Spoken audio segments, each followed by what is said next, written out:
أعوذ بالله من الشيطان الرجيم. بسم الله الرحمن الرحيم. ليس عليكم جناح أن تبتغوا فضلا من ربكم فإذا أفضتم من عرفات فاذكروا الله عند المشعر الحرام واذكروه كما هداكم وإن كنتم من قبله لمن الضالين. اللہ تعالیٰ نے ارشاد فرمایا تم پر کوئی گناہ نہیں ہے کہ تم اپنے پروردگار کے فضل کو تلاش کرو، پس جب تم عرفات سے لوٹو تو مشعر حرام کے نزدیک اللہ کو یاد کرو، اور اللہ کو یاد کرو جیسے اللہ تعالیٰ نے تمہیں سکھایا، اور بے شک اس سے پہلے تم لوگ یقیناً ناواقف تھے. اس آیت کا ایک حصہ کل کے درس میں اس کی تفسیر اور تشریح بیان ہو چکی تجارت کے حوالے سے. اس آیت کا دوسرا حصہ فَإِذَا أَفَضْتُم مِّنْ عَرَفَاتٍ، یعنی جب تم عرفات سے واپس آنے لگو تو مشعر حرام کے پاس اللہ کو یاد کرو، اللہ کا ذکر کرو، اور اسی طرح یاد کرو جس طرح اللہ تعالیٰ نے تمہیں بتلایا ہے. اور حقیقت یہ ہے کہ اللہ تعالیٰ کے بتلانے سے پہلے، رہنمائی سے پہلے، ہدایت سے پہلے تم لوگ ناواقف تھے. اس میں یہ بات بتائی گئی ہے کہ جب عرفات سے واپس ہوں، حج کا سب سے بڑا رکن عرفات کا وقوف ہے. 9 ذی الحج کو یہ رکن ادا کیا جاتا ہے. وہاں سے واپسی پر رات کو مزدلفہ میں قیام کیا جاتا ہے اور مزدلفہ میں رات گزاری جاتی ہے. مزدلفہ میں اللہ رب العزت کا ذکر کرنا، اللہ رب العزت کو یاد کرنا، وہاں رہنا، یہ تمام چیزیں لازم اور ضروری ہیں. مشعر حرام، عرفات، دیکھیے عرفات بنیادی طور سے جمع کا لفظ ہے، ایک خاص میدان کا نام ہے جس کی حدود 4 ہیں، چاروں طرف سے اس کی باؤنڈریز ہیں شرعی اعتبار سے. حجاج کرام یہاں پہنچتے ہیں زوال آفتاب سے لے کر مغرب تک. 9 ذی الحج کو زوال آفتاب سے مغرب تک یہاں کسی بھی لمحے کے لیے قیام کرنا، رہنا حج کا سب سے بڑا رکن ہے. اگر یہ رہ جائے تو اس کا کوئی کفارہ ہی نہیں، فدیہ ہی نہیں، کوئی اس کا بدلہ نہیں، حج نہیں ہوگا. اور اگر یہ ہو جائے تو پھر کسی نہ کسی طرح سے بقیہ چیزیں رہ جائیں تو اس کا بدل موجود ہوتا ہے. عرفات کو عرفات کیوں کہتے ہیں؟ اس میدان میں انسان اپنے پروردگار کی معرفت حاصل کرتا ہے، قرب حاصل کرتا ہے. عرفات معرفت سے ہے. اسی طرح مشرق و مغرب، شمال جنوب سے آئے مسلمان آپس میں ایک دوسرے کا تعارف کرواتے ہیں، موقع ملتا ہے، ایک دوسرے کی پہچان ہوتی ہے، ایک دوسرے کو دیکھنے کا موقع ملتا ہے. مشعر حرام ایک پہاڑ کا نام ہے، مزدلفہ میں واقع ہے. مشعر کے معنی ہے شعار، علامت. حرام کا معنی ہے محترم، مقدس.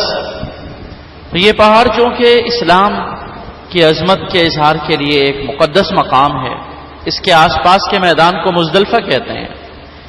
اس میدان میں رات گزارنا، مغرب عشاء دونوں نمازوں کو ایک وقت میں پڑھنا واجب ہے. مشعر حرام کے پاس اللہ کو یاد کرنا، اگرچہ ہر طرح کا ذکر اللہ اس میں شامل ہے، مگر خصوصیت سے 2 نمازیں یعنی مغرب اور عشاء کی نماز ایک ساتھ ادا کرنا یہ یہاں کی مخصوص عبادت ہے.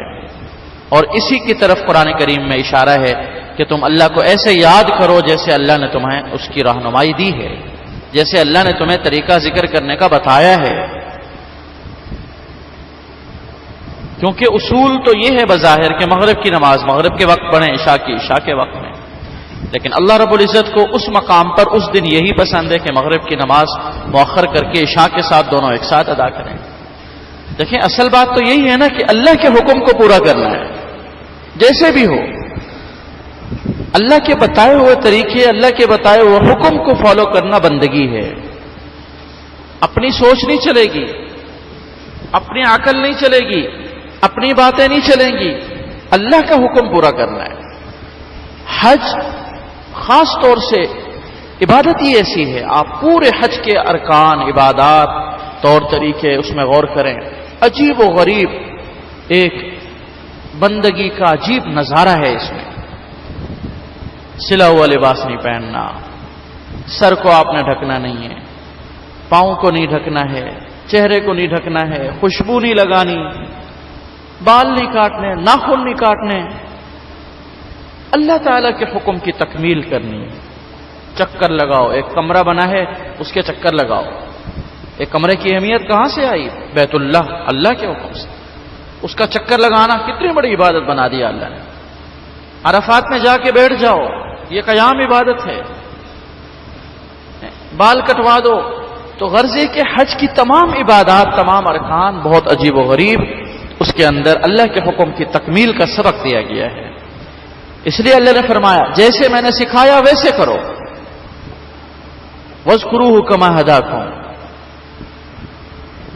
ہم اللہ کو یاد کرنے، اللہ کی عبادت میں خود مختار نہیں ہیں، بلکہ اللہ جیسے چاہے گا ویسے کرنا ہے. اللہ کے حکم کے مطابق کرنا ہے، اس کے خلاف کرنا جائز نہیں ہے. کمی پیشی، مقدم مؤخر کرنا جائز نہیں. کچھ بھی ہو، نفل عبادات ہوں، صدقہ خیرات ہو، فرض عبادات ہوں، اللہ کے حکم کی تکمیل سب سے اہم ہے، ضروری ہے. اور اللہ نے فرمایا تم لوگ اس سے پہلے کچھ بھی نہیں جانتے تھے، ہم نے تمہاری رہنمائی کی ہے، ہم نے تمہیں بتایا ہے اور سکھایا ہے. اور جب ہم نے تمہیں سکھایا ویسے کرنا پڑے گا. اب آپ تمہاری کامیابی کا دار و مدار اسی میں ہے. زندگی بھر کی کامیابی، دنیا اور آخرت کی کامیابی اسی میں ہے. جیسے اللہ کا حکم ہے ویسے کرو، جو اللہ تعالیٰ نے کرنے کا کہا ہے ویسے کرو. وقت متعین، طریقہ متعین، آداب متعین، نیتیں متعین. کسی چیز میں بھی کمی بیشی کریں گے آپ، جتنا اخلاص ہو قبول نہیں ہوگا. اس لیے کہتے ہیں اعمال صرف اخلاص سے قبول نہیں ہوتے، بلکہ اعمال قبول ہوتے ہیں اخلاص کے ساتھ ساتھ وہ کام شریعت کے بھی مطابق ہو. کوئی عمل ان دو چیزوں کے بغیر قبول نہیں ہو سکتا. ایک اخلاص، ایک وہ کام شریعت کے مطابق ہو، شریعت کے مزاج کے مطابق. ہم جتنا اخلاص لے آئیں، اگر ہمارا کام شریعت کے مطابق نہیں ہے، مردود ہے وہ کام، کوئی اس کی حیثیت نہیں اللہ کے ہاں.